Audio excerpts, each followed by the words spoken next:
Bon matin tout le monde. J'espère que vous êtes bien reposés avec le Seigneur, que vous vous réveillez ce matin dans la présence du Seigneur. On est déjà au deuxième jour de la semaine. Donc, pour plusieurs, c'est l'heure de reprendre des activités quotidiennes, le travail, l'école. Donc, que le Seigneur vous bénisse, que le Seigneur vous garde, que le Seigneur vous protège durant cette journée et surtout que vous restez avec la paix de Dieu en vous et surtout conscient de sa présence durant la journée.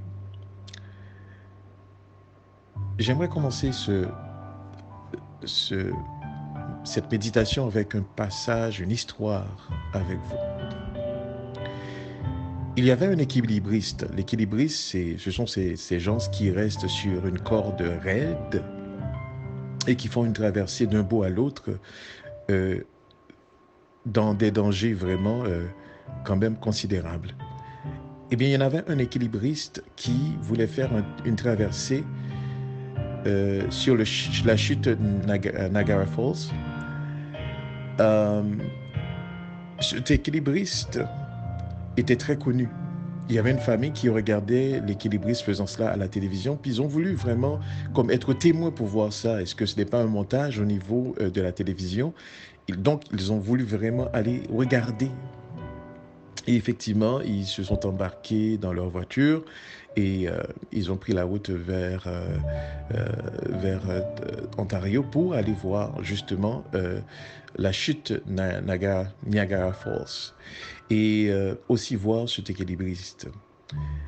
Une fois qu'ils sont sur place, l'homme était en train d'exécuter pendant des années, c'est ce qu'il fait, c'est son gagne-pain même, dirais-je. Alors c'est ce qu'il fait, donc il exécute la traversée d'un bout à l'autre, justement, au milieu de la chute. Alors il est en train de traverser et tout le monde voyait cela et avait le cœur en main parce que, waouh, parce que la chute est profonde. Donc si l'homme justement tombe, il n'y a pas moyen justement qu'il soit en vie parce que la chute est profonde. Alors l'homme traverse d'un bout à l'autre et les gens étaient vraiment stupéfaits, les gens étaient contents, les gens étaient waouh. Et il l'a fait plusieurs fois. Alors il l'a fait à pied premièrement, c'est-à-dire lui-même, il a marché. Par la suite, il l'a fait sur une bicyclette. Donc, il s'est mis sur une bicyclette et il l'a fait. Les gens étaient vraiment tombés en admiration devant cet homme-là qui faisait cette traversée. Et puis, par la suite, il l'a fait les yeux bandés. Il l'a fait les yeux bandés. Par la suite, l'homme, maintenant, revenant sur ses pas, demande aux gens qui l'applaudissaient, qui étaient vraiment dans une admiration extraordinaire devant cet homme qui a pu faire ça, sans danger, sans qu'il soit tombé. Et à l'homme maintenant de dire, maintenant j'aimerais le faire avec quelqu'un sur mon dos. C'est-à-dire, il aimerait que quelqu'un soit derrière plutôt, quelqu'un soit derrière moi. Et là, personne n'a voulu vraiment faire cette expérience-là. Personne n'a voulu vraiment y aller. Mais c'était le même homme qu'ils étaient en train d'applaudir. C'était le même homme qu'ils étaient en train de dire que je crois, waouh, tu es capable de faire ça, waouh. Maintenant, l'homme demande à quelqu'un d'embarquer derrière lui et assure cette personne-là qu'il ne va pas tomber. Et personne n'a voulu embarquer. Et il y avait là un petit enfant. Et l'enfant a brandi sa main, il a dit, moi, j'aimerais le faire. J'aimerais vivre cette expérience-là. Et les parents de cet enfant ont dit non, non, pas question. Pas question. Et c'est là l'homme a dit ceci. Mais vous m'applaudissiez, vous croyez en moi. Quand je le faisais, vous croyez que j'étais capable de le faire. Mais vous ne croyez pas pour vous-même que je suis capable de le faire avec vous. Eh bien, cette histoire démontre vraiment la croyance que les gens exercent au Seigneur. On croit justement les choses que la parole de Dieu dit. On les croit. On croit lorsqu'on est mal pris dans les situations. On les croit. On croit que Dieu est capable de nous sortir des situations dans lesquelles on est parce que nous n'avons pas d'autres sources d'espoir. Donc on croit. Mais c'est bizarre quand il s'agit justement de soumettre sa vie au Seigneur. Quand il s'agit de marcher dans les traces du Seigneur, là, les gens n'embarquent pas. Quand il s'agit de souffrir, les gens n'embarquent pas. Ce qui m'amène à un petit peu analyser, c'est quoi croire? Qu'est-ce que c'est croire? Est-ce que notre croyance s'exerce comme cet équilibriste, c'est-à-dire on est admirateur, on est en train de regarder, on dit « Waouh, c'est extraordinaire ». Christ a pu donner à manger à 5000 personnes, extraordinaire. Il a ressuscité Lazare, extraordinaire. Il a pu guérir certains malades, extraordinaire. Mais quand il s'agit d'embarquer nous, eh bien, c'est une autre paire de manches. J'aimerais regarder avec vous ce passage. Avant de regarder le passage, j'aimerais regarder avec vous ce que c'est la croyance. Il y a 3 mots qui sont indissociables. Le mot croyance, le mot foi, le mot confiance, ce sont des mots qui sont indissociables. Vous ne pouvez pas avoir l'un sans l'autre. Vous ne pouvez pas avoir croyance sans foi. Vous ne pouvez pas avoir foi sans confiance. Ils sont indissociables. Donc, quand vous dites que vous croyez, vous dites vous avez foi, vous avez confiance, justement, dans celui ou dans quoi que vous croyez. Alors, maintenant, je vais regarder le passage avec vous. C'est dans Matthieu 21. Dans Matthieu 21, et ça va être le passage à partir du verset 24. Donc, Matthieu 14. Matthieu 14, à partir du verset 24. Le contexte de ce passage, c'est très simple. C'est que Jésus, après avoir fini de donner à manger aux gens, à la foule, alors Jésus obligeait justement les disciples à passer à l'autre côté, l'autre bord. Et donc, à partir du verset 24, il est dit, la barque déjà au milieu de la mer était battue par les flots, car le vent était contraire. À la 4e veille de la nuit, Jésus alla vers eux, marchant sur la mer. Quand les disciples le virent marcher sur la mer, ils furent troublés et dirent « C'est un fantôme !» Et dans leur frayeur, ils poussèrent des cris. Et Jésus leur dit aussitôt « Rassurez-vous, c'est moi, n'ayez pas peur. » Pierre lui répondit « Seigneur, si c'est toi, ordonne que j'aille vers toi sur les eaux. » Et il dit, donc Jésus dit, viens. Pierre sortit de la barque et marcha sur les eaux pour aller vers Jésus. Écoutez bien le verset 30. Mais en voyant que le vent était fort, il eut peur et commençait à s'enfoncer. Et là, il s'écria, « Seigneur, sauve-moi. » Parce que Pierre était en train de s'enfoncer dans ce vent qui était fort. Pierre était envahi par la peur. Or, il commençait à marcher lorsqu'il avait les regards sur Jésus. Mais dès qu'il a commencé à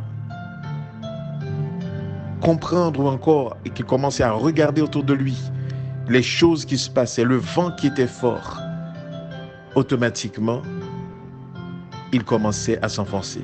Et Jésus était en face de lui. Jésus était à ce moment-là en face de lui. N'oubliez pas que c'est ce fantôme qu'il a vu. Mais Pierre s'enfonça. J'ai voulu comprendre ce passage dans la vie de tous les jours. Et que la croyance, le fait de croire au Seigneur, quand on dit qu'on croit au Seigneur, c'est la confiance qu'on a en lui. C'est la confiance qu'on exerce en lui dans les moments les plus difficiles, les plus noirs. Mais dès que vous commencez à regarder les problèmes qui arrivent autour de vous, dès que vous commencez à donner de la considération aux situations, aux circonstances de la vie, eh bien vous vous enfoncez automatiquement. L'enfant de Dieu, la confiance qu'il exerce envers Dieu, c'est une confiance, c'est une croyance, c'est une foi inébranlable. Il doit exercer une confiance, une foi inébranlable. Pourquoi? Parce que celui en qui vous avez confiance ne faille pas, ne faille jamais. Celui en qui vous avez confiance est un être, est un Dieu qui ne vous mentira pas, qui vous ne laisserait pas tomber. Voilà pourquoi, lorsque vous dites que je crois, réfléchissez avec quoi vous croyez-vous. Vous dites, je crois en Dieu pour avoir la vie éternelle. Cette vie éternelle n'est pas encore manifestée. Mais vous avez cette vie temporaire que vous vivez à chaque jour. Le faites-vous confiance aussi? Le faites-vous confiance dans les situations? Ou regardez-vous les situations autour de vous et vous enfoncez? Et certaines fois, s'enfoncer ne veut pas forcément dire, dans le cadre de Pierre, ça voudrait dire que Pierre est en train de s'enfoncer dans l'eau, donc le risque de se noyer. Mais j'aimerais vous dire que aussi enfoncer voudrait dire, dans le contexte de nos vies, que nous nous trouvons dans des situations et que nous considérons d'autres solutions que le Seigneur. Nous cherchons d'autres secours que le Seigneur. C'est de s'enfoncer aussi. C'est de s'enfoncer aussi. Donc, la confiance, la croyance, la foi ne devait pas être différent dans la relation que vous avez avec le Seigneur. Faites entièrement confiance au Seigneur. Il y a des gens qui disent qu'ils croient et qui participent dans les activités religieuses, mais leur vie ne témoigne pas cette croyance. Lorsqu'ils se trouvent dans une situation, eh bien, ces personnes cherchent eux-mêmes leur solution. Ils ne peuvent pas attendre. La situation est urgente. Ils ne peuvent pas attendre, justement. Or, dans Matthieu 24, au verset 13, le Seigneur dit ceci: « Mais celui qui persévérera jusqu'à la fin sera sauvé. » Le mot persévérer vient du mot grec uponemno, qui signifie reste derrière, qui signifie endurer avec patience, qui signifie souffrir. Donc, vous croyez au Seigneur, alors persévère dans sa voie. Vous croyez au Seigneur, persévère dans le chemin qu'il a tracé devant vous. Vous croyez au Seigneur, persévère dans le cheminement qu'il est en train de faire, peu importe les situations de la vie. Ça veut dire reste derrière lui, reste attaché à lui. Maintenant, pendant que vous êtes derrière lui, il y a des difficultés que vous devez endurer. Donc, endure ces difficultés avec patience. Parce que à la fin, il dit, celui qui persévérera jusqu'à la fin, celui-là sera sauvé. Et je vous partageais la semaine dernière dans le livre des Hébreux, où est-ce que le Seigneur disait, mon juste vivra par la foi. Mais si son âme se retire, donc si son âme se retire de la foi, et je vous disais que justement, lorsque vous voyez le mot foi, remplacez-le par confiance. Mon juste vivra avec confiance en moi. Mais si il se retire, disait le livre, mon âme ne prend point plaisir en lui. Donc, comprenez bien, lorsque vous dites que vous croyez au Seigneur, ce n'est pas en tant qu'admirateur. Vous admirez ce qu'il fait. Vous admirez ce que vous avez lu. Vous admirez ce qui s'est passé il y a plus de 2000 ans. Non, quand vous dites que vous croyez au Seigneur, c'est que vous faites confiance au Seigneur pour votre vie. Et c'est cette vie de chaque jour que vous menez. C'est dans les situations de chaque jour que vous vivez. C'est dans les circonstances de la vie. Vous le faites confiance. Vous croyez en lui. Et le Seigneur, à son retour, nous donne cette garantie. Il dit, aucun cheveu de votre tête ne sortira sans que ça soit la volonté de Dieu. Vous devez avoir cette confiance que le Seigneur dirige votre vie. Indépendamment des circonstances. Une fois que vous croyez que vous le faites confiance, eh bien, automatiquement, il prend contrôle de votre vie. Et même lorsque vous voyez les vents contraires, comme dans le cadre de Pierre, qui est sorti de la barque, marchant vers Jésus. Mais le vent était fort, nous dit le texte. Et Pierre a été effrayé, il a eu peur. Et c'est là qu'il commence à foncer. J'ai compris que lorsque vous considérez les circonstances autour de vous, lorsque vous avez les regards qui se promènent sur les choses qui arrivent dans la vie, lorsque vous faites les réflexions comme si Dieu n'était pas là, lorsque vous vous dites pourquoi ça m'arrive, lorsque vous êtes en train de douter de l'amour de Dieu, eh bien, vous vous enfoncez. Vous vous enfoncez. Alors que ce matin, le Seigneur nous aide à comprendre ce que c'est croire en lui, le faire confiance.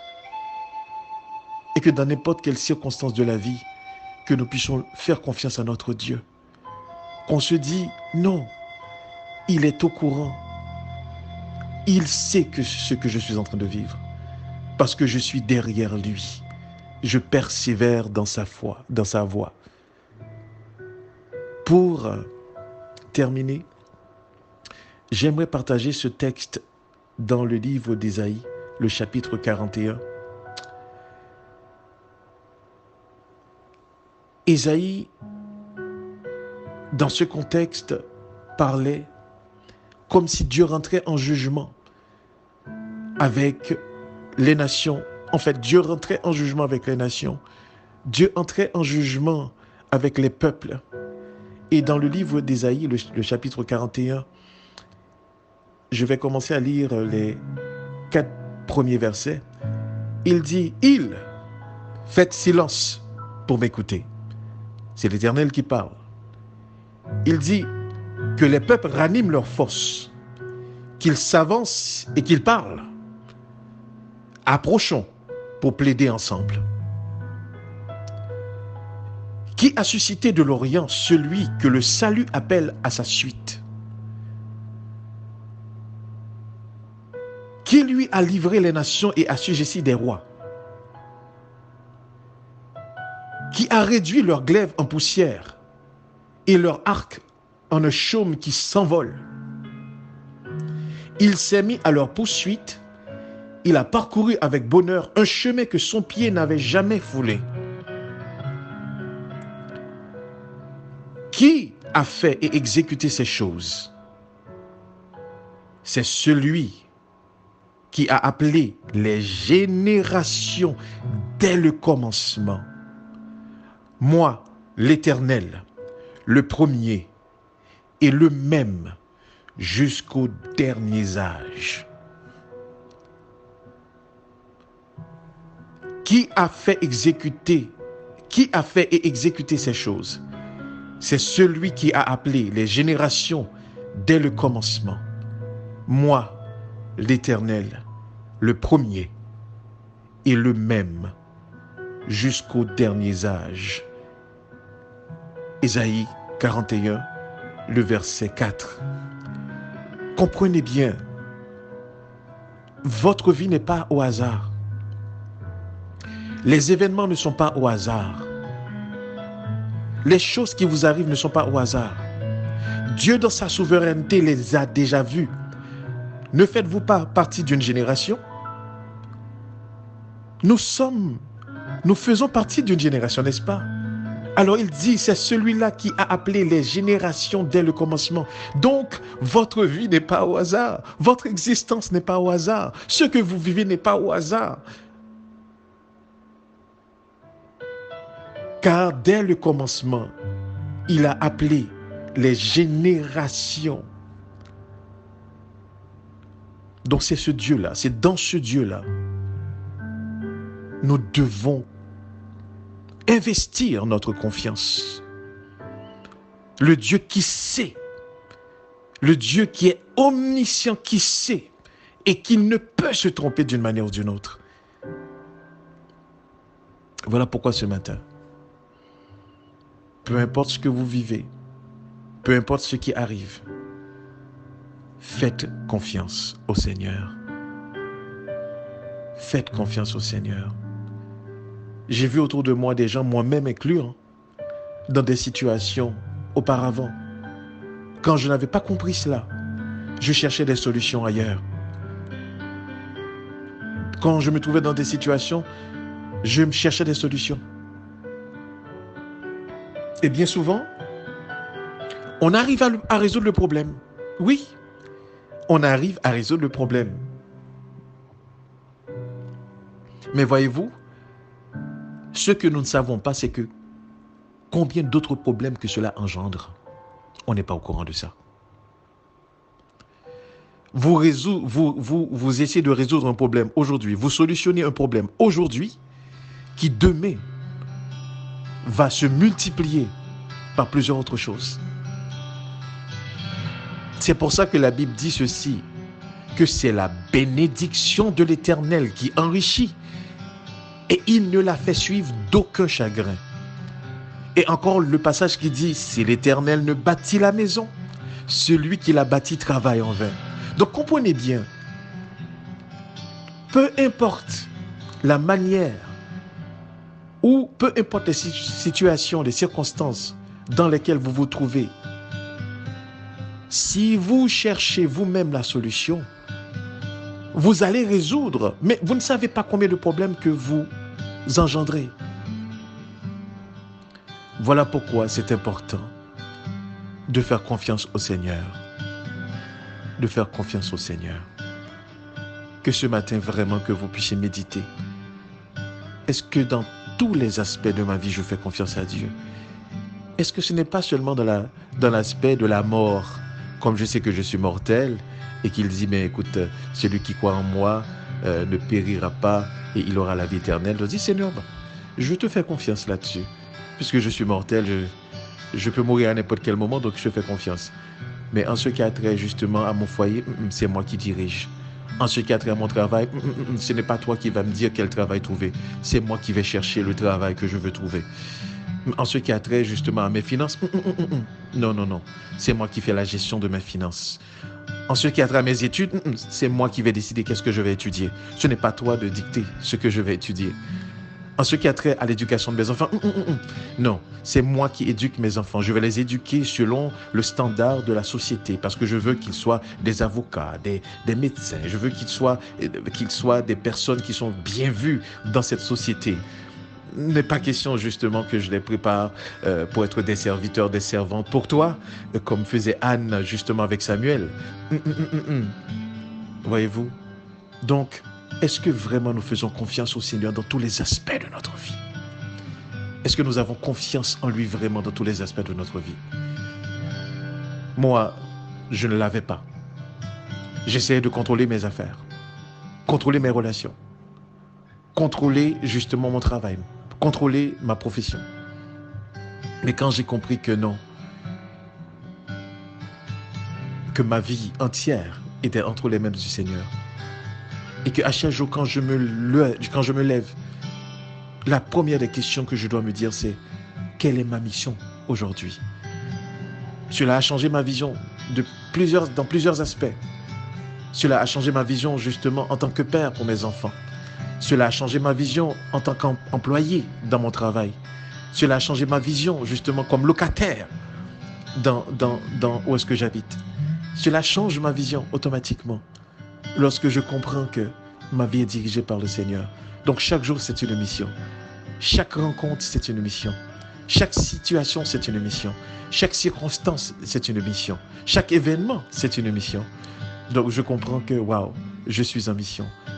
Et à chaque jour, quand je me lève, ce que je me dis, c'est que je demande au Seigneur, aujourd'hui, ouvre mes yeux pour que je comprenne c'est quoi la mission. Et je reste disponible et disposé pour que cette mission, ce que ton esprit veut faire, puisse avoir lieu à travers moi. Alors, faisons confiance au Seigneur, mes frères et sœurs. Faisons confiance et laissons le Seigneur diriger notre vie. Parce que c'est lui qui a fait et exécuter ces choses. C'est lui qui a appelé les générations dès le commencement. C'est lui, l'Éternel, le premier et le même, jusqu'aux derniers âges. Que le Seigneur vous bénisse. Bonne journée à tous.